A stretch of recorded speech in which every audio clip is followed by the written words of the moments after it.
Mary of Jesus of Ágreda, OIC, also known as the Abbess of Ágreda, was a Franciscan abbess and spiritual writer, known especially for her extensive correspondence with King Philip IV of Spain and reports of her bilocation between Spain and its colonies in New Spain. She was a noted mystic of her era, a member of the Order of the Immaculate Conception, also known as Conceptionists. Mary of Jesus wrote 14 books, including a series of revelations about the life of the Blessed Virgin Mary. Her bilocation activity is said to have occurred between her cloistered monastery in rural Spain and the Jumano Indians of central New Mexico and West Texas, and inspired many Franciscan missionaries in the New World. In popular culture since the 17th century, she has been dubbed the Lady in Blue and the Blue Nun, after the color of her order's habit. Life. Early life. She was born Maria Coronel y de Aranya, the daughter of Francisco Coronel, a converso of Jewish descent, and Catalina de Aranya, in Ágreda, a town located in the province of Soria.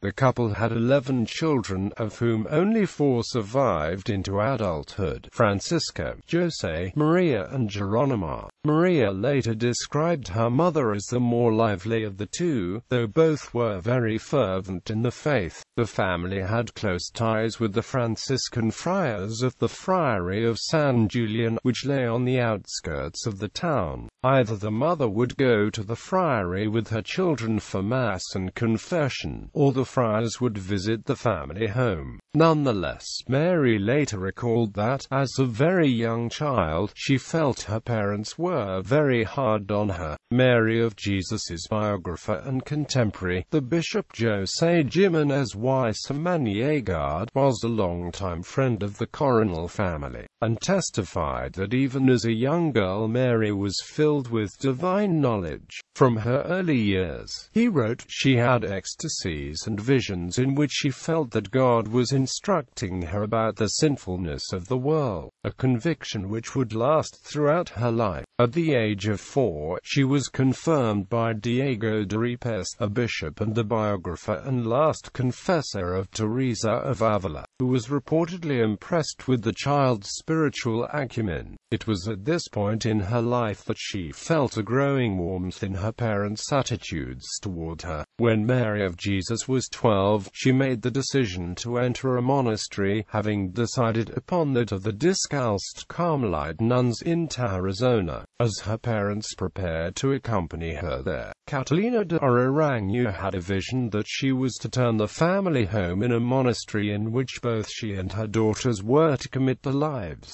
as nuns. While the young Maria was agreeable to this arrangement, her father refused to go along with it. In this he was supported by his brother, Madel, as well as by the neighbors, who all considered this arrangement a violation of the marriage vows. His resistance lasted for 3 years, until in 1618, then considered an older man in his early 50s, he entered the Franciscan friary of San Antonio in Elda as a lay brother. Her brothers, who had already become friars, continued the studies toward the Catholic priesthood in Burgos. Mary of Jesus later recalled that this period had been one of severe trial for her spiritual life and had led to a certain sense of vanity. Monastic life. Catalina and her daughters then converted the family home into the Monastery of the Immaculate Conception, to be a part of the Order of the Immaculate Conception. The choice of this order was a part of the huge devotion to the Immaculate Conception of Mary which marked Spanish spirituality of that period. They began this endeavor as part of the Descalced, or Reformed, branch of the order. Unfortunately, there were no monasteries of this branch in the region, so 3 nuns of the original Calced branch were brought from the monastery in Burgos to serve as the abbess of the community and to train them in the life of the order. Mary of Jesus later judged that this had given a bad start to the enterprise,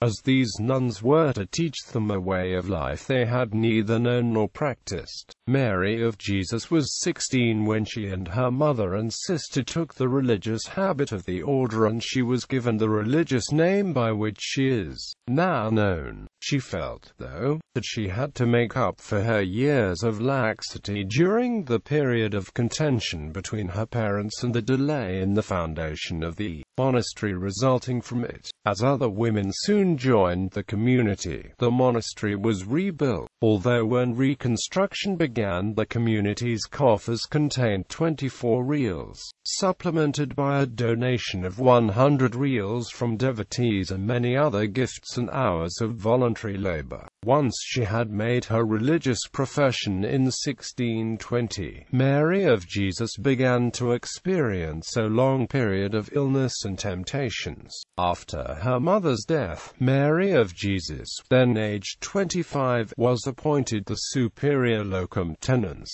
after which her fellow nuns elected her as their abbess. Though rules required the abbess to be changed every 3 years, Mary remained effectively in charge of the monastery until her death, except for a 3-year sabbatical in her 50s. Throughout her life, Mary of Jesus was inclined to the internal prayer or quiet prayer. Like her countrywoman Teresa of Avila a generation earlier, these prayerful experiences led to religious ecstasies, including reported accounts of levitation. As this form of prayer was practiced frequently among women, the Inquisition kept a watchful eye on those who advocated the practice. Written works. Maria de Ágreda's best-known single work is The Mystical City of God, consisting of 8 books. This related her revelations about the terrestrial and heavenly life, received directly from the Blessed Virgin Mary. The books include information about the relationship of the Blessed Virgin with the Triune God, as well as the doings and mysteries performed by Jesus as God-man in flesh and in spirit. The narrative contains extensive details and covers the New Testament timeline. It also relates advice given by the Holy Mother on how to acquire true sanctity. The Mystical City of God, the biography of Mary, is now frequently studied in college and university programs of Spanish language and culture. For its contribution to Baroque literature, written in elegant Spanish, it relates both terrestrial and spiritual details, many either not known or not totally accepted at the time. These included the way the earth looks from the space, the Immaculate Conception of Virgin Mary, the Assumption of Mary, the duties of Michael the Archangel and Gabriel the Archangel, and meticulous detail on the childhood of Jesus. Other details that Mary related concerned Christ's passion, resurrection and ascension. In addition to her 14 published works, Mary of Jesus also served as the spiritual advisor to King Philip IV of Spain, at his request and for more than 22 years. The surviving correspondence includes over 600 letters. Mystical bilocation and effect on missionaries. Between 1620 and 1623, Mary of Jesus reported that she was often transported by the aid of the angels to settlements of a people called Jumanos. The Jumano Indians of New Spain had long been requesting missionaries, possibly hoping for protection from the Apaches. Eventually a mission led by the Franciscan friar Juan de Salas visited them in 1629. The abbess reported further but less frequent visits afterwards, all while she physically remained in the monastery at Ágreda. They thus are considered bilocations, an event where a person is or seems to be in 2 places at the same time. Before sending the friars, Father Alonso de Benavides, custodian of New Mexico, asked the natives why they were so eager to be baptized. They said they had been visited by a lady in blue who had told them to ask the fathers for help. pointing to a painting of a nun in a blue habit and saying she was dressed like that but was a beautiful young girl. The Jumanos visiting Isleta indicated that the lady in blue had visited them in the area now known as the Salinas National Monument, south of modern-day Mountainair, New Mexico, about 65 miles south of Albuquerque. At the same time, Fray Esteban de Perea brought Benavides an inquiry from Sor Maria's confessor in Spain asking whether there was any evidence that she had visited the Jumanos. As reports of Mary's mystical excursions to the New World proliferated, the Inquisition took notice, although she was not proceeded against with severity, perhaps because of her long-written relationship with the Spanish king. Accounts of Mary's mystical apparitions in the American Southwest, as well as inspiring passages in Mystical City of God, so stirred 17th and 18th century missionaries that they credited her in their own life's work, making her an integral part of the colonial history of the United States.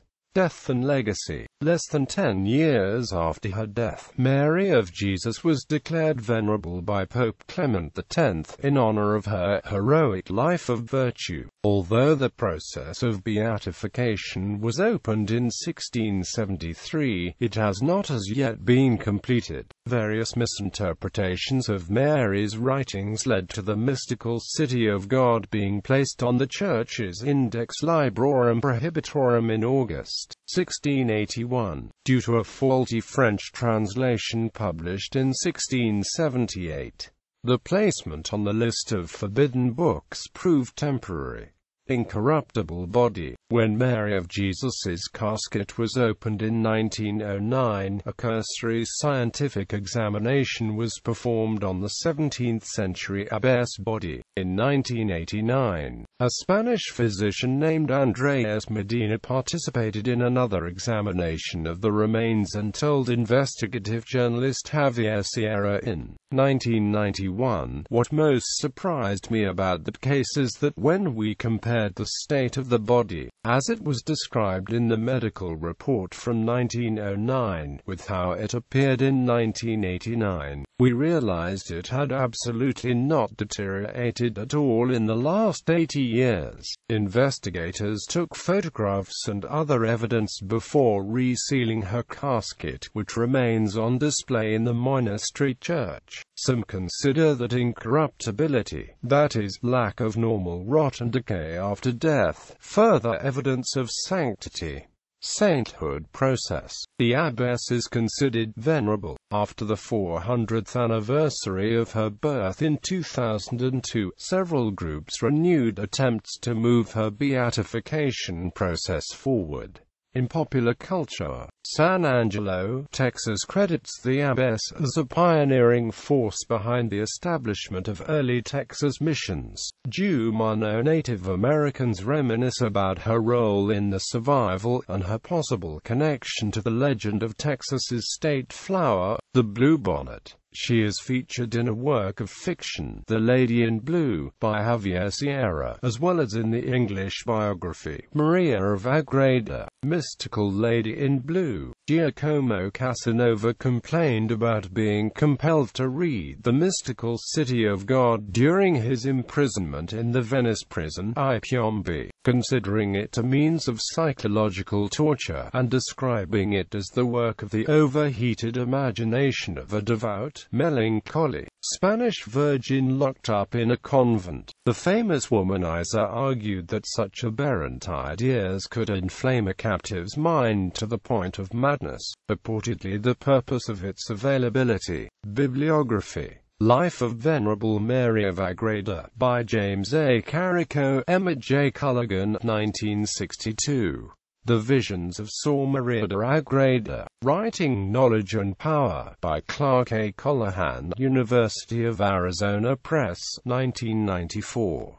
ISBN 0816514194.